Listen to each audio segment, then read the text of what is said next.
ভিক্ষুক রাস্তা দিয়া যায় আর জমিদারের পুত্রবধূও যায়। একজন সামনের থেকে আসতেছে, একজন সামনের দিকে যাইতেছে। দুইজনের ক্রসিং এর সময় ভিক্ষুকের গায়ের কাদা জমিদারের পুত্রবধূর গায়ে লেগে গেছে।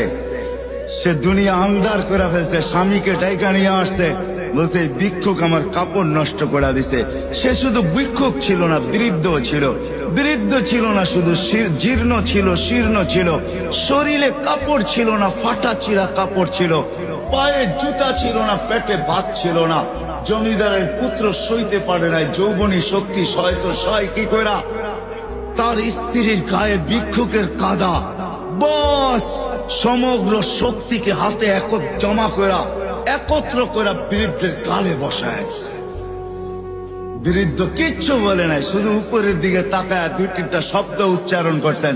শব্দগুলা হলো ইয়া মাল্লা তারা হলো ওয়ুন, ও আল্লাহ চোখে দেখা যায় না, ও তারা কুল্লা শাই, তুই সব দেখিস, ফারা তারা মা বি, তুই কি দেখিস না আমার সাথে কি ঘটতেছে, এটা কি দেখিস না? বলতে দেরি যুবক, মরতে দেরি হয় নাই। জমিদার চলে আসছে, প্রতিশোধ নিবে। বৃদ্ধের একদিকে মুস্কি হাসি, একদিকে বলতেছে প্রেমের খেলা এমনই হয়। জিজ্ঞাসা করছে কিসের প্রেমের খেলা রে? বলছে ওর প্রেমিকার গায়ে আমার কাদা লাগছে, পায়ের কাদা লাগছে, ও সইতে পারে নাই, যৌবনী শক্তি দিয়ে আমার বৃদ্ধ গালে বসায় দিছে। আমাকেও একজন ভালোবাসে, সেও সইতে পারে না, সেও সইতে পারে না। ও তো থাপ্পড় দিয়া খ্যান করছে, জান নিয়ে নিছে, জান।